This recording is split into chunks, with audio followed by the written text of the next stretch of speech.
નમસ્કાર મિત્રો ધારાસભ્ય અનંત પટેલનું નોખું ગણિત, શું પાર્ટી પછી અને આદિવાસી પહેલા, શું પાર્ટી પછી અને ચૈતર વસાવા પહેલા કોંગ્રેસને નુકસાન કર્યું? સાચી વાત છે, આવનાર દિવસમાં હજુ કોંગ્રેસને નુકસાન થશે એ પણ સાચી વાત છે, પરંતુ આ બધા વચ્ચે એક લડાયક વ્યક્તિને સમર્થન આપવું એ પણ તેઓ શું સાચી વાત ગણી રહ્યા છે? એટલે કે પાર્ટી અને તેના નુકસાનથી બહાર જઈને તેઓ સભાઓ ગજવશે.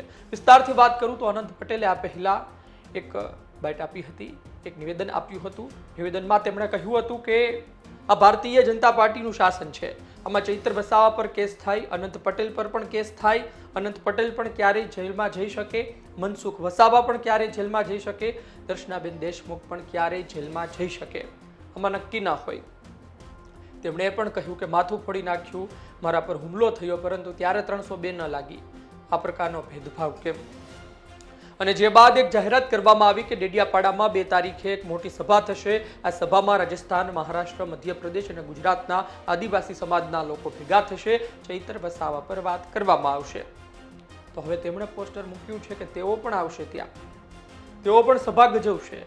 તમે સમજી શકો છો કે અનંત પટેલની આ વાત રાજકીય રીતે કેટલી મહત્વની સાબિત થાય. તમે સમજો કે અનંત પટેલ આદિવાસી છે, ચૈતર વસાવા પણ આદિવાસી છે. અનંત પટેલે પણ પાર Tapi Narmada river link project સહિત ઘણી જગ્યાએ લડત આપી આદિવાસી સમાજ માટે. ચૈતર વસાવા પણ લડતા હતા, પરંતુ અનંત પટેલ ચૈતર વસાવાને સમર્થન આપે તેનાથી કોંગ્રેસને નુકસાન થાય. અનંત પટેલને વ્યક્તિગત ફાયદો થઈ શકે, પરંતુ કોંગ્રેસને નુકસાન થાય. અને આ ચૈતર વસાવાએ કોંગ્રેસને મોટું નુકસાન અત્યાર સુધીમાં કરી દીધું છે. એટલે કે આદિવાસી વિસ્તારમાં કોંગ્રેસની એક મોટી વોટ બેંક હતી. આમ આદમી પાર્ટીના આવવાથી અને ચૈતર વસાવાના ઊભા થવાથી એ વોટ બેંકમાં એક ભાગ આમ આદમી પાર્ટીએ પાડ્યો છે. એટલે કે 100 મત હોય તો આમ આદમી પાર્ટી આવવાથી 50 મત આમ આદમી પાર્ટી તરફ જવા લાગ્યા છે. એટલે કે કોંગ્રેસની પોતાની જે વોટ બેંક હતી તેમાં હવે ભાગ આમ આદમી પાર્ટી અને ચૈતર વસાવા પાડી રહ્યા છે. ફાયદો કોને થઈ રહ્યો છે? ફાયદો થઈ રહ્યો છે ભારતીય જનતા પાર્ટીને, કારણ કે આ બંનેની લડાઈમાં ભારતીય જનતા પાર્ટી અમુક હજારની લીડ સાથે જીતી જાય છે. પાછા તમે આમ આદમી પાર્ટી અને કોંગ્રેસના મત ભેગા કરો તો ભારતીય જનતા પાર્ટીના નેતાથી વધી જતા હોય છે. આવી અઢળક બેઠક છે, અમે તમને વિડીયો બનાવીને પણ કીધું છે. કહેવાનો મતલબ એ છે કે પાર્ટીને ભૂતકાળમાં ખૂબ નુકસાન થયું છે આમ આદમી પાર્ટીના આવવાથી 2022માં, અને ચૈતર વસાવાના કારણે સ્થાનિક સ્વરાજ્યની ચૂંટણીમાં પણ કોંગ્રેસે નુકસાન વેઠ્યું છે.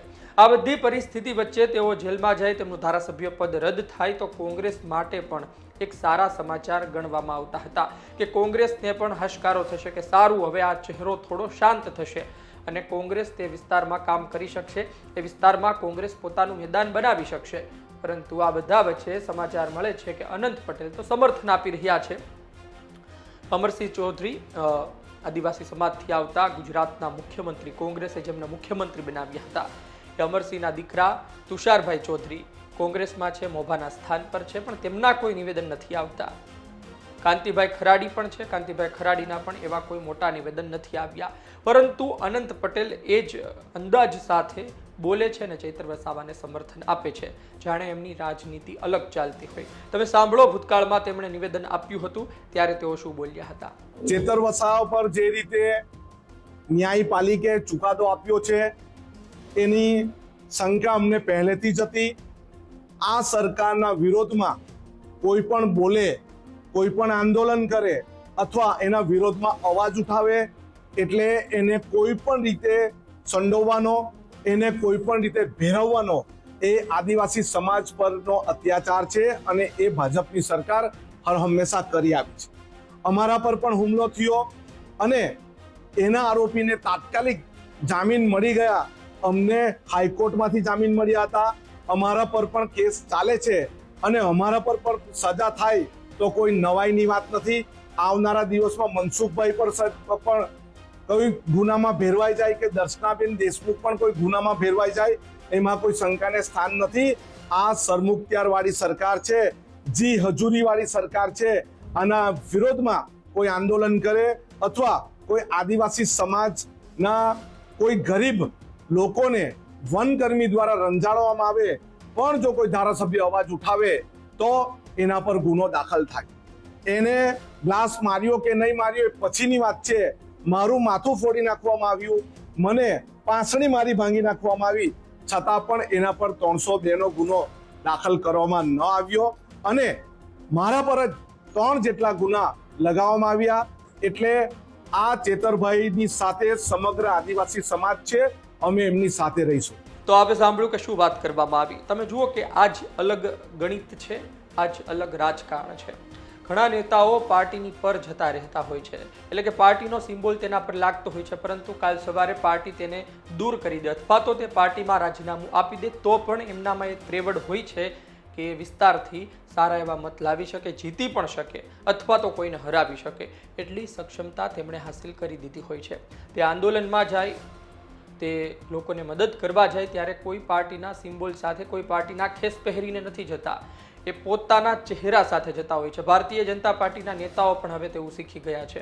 ભારતીય જનતા પાર્ટીના અઢળક નેતાઓ કાર્યક્રમોમાં જાય, અઢળક નેતાઓ લોકો વચ્ચે સભા ગજવે, કોઈ ખેસ પહેરવાનો નહીં, કારણ કે સિમ્બોલ મોટો થશે તો પછી તે નાના થઈ જશે. એટલે કે સિમ્બોલ જ મહત્વનો હોય, સિમ્બોલ જ મજબૂત હોય તો પછી પાર્ટી તો ગમે તેને ટિકિટ આપે, પાર્ટી તો તેને દૂર પણ કરી દે, અથવા એ પોતે કોઈ અન્ય પાર્ટીમાંથી લડવાનું વિચારે, તેની સાથે કોઈ અન્યાય થાય તો પછી જીતવાની સંભાવના વધારે ન હોય.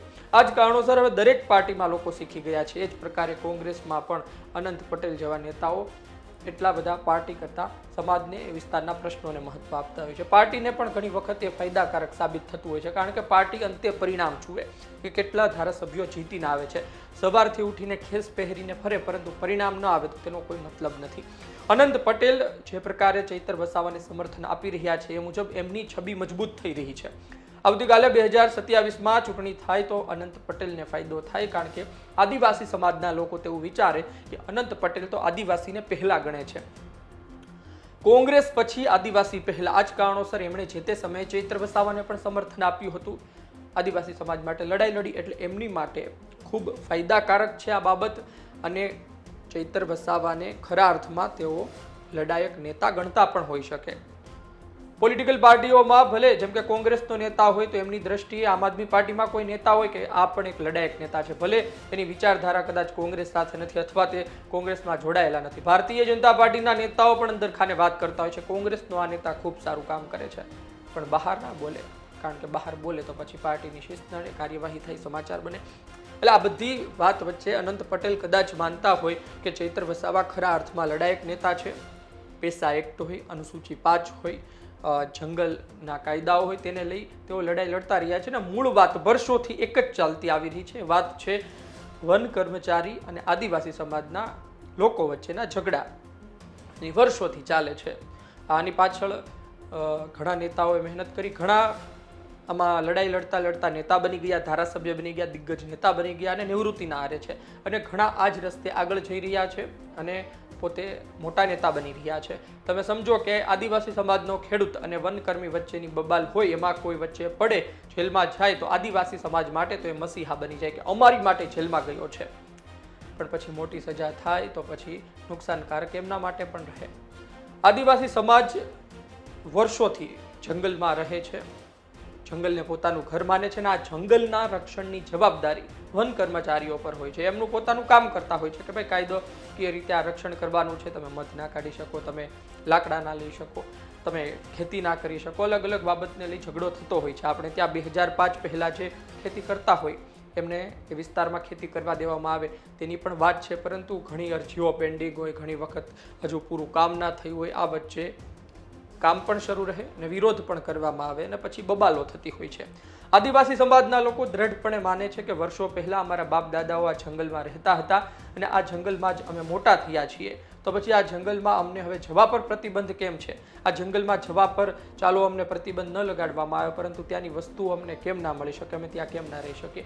અને આ બધી બાબતને લઈ ઝઘડો થતો હોય છે. એક સંવાદ, એક કોમ્યુનિકેશન ગેપ આપણને ત્યાં જોવા મળતો હોય છે. ઘણી વખત સભાઓ કરવામાં આવે છે, પ્લાન્ટેશનની કામગીરી કરવામાં આવે છે, ત્યારે પણ બબાલ આપણે જોઈ છે.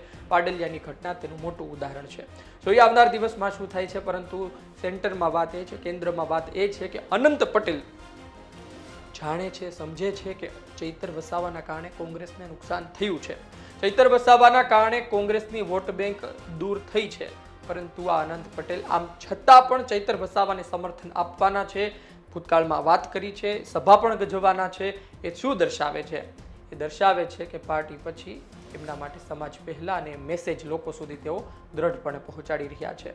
આપનું શું માનવું છે કોમેન્ટ બોક્સમાં લખજો. આપ શું વિચારો છો અને આ વિડીયો પસંદ આવ્યો હોય તો લાઈક કરજો, શેર કરજો, અન્ય લોકો સુધી પહોંચાડજો. ધન્યવાદ.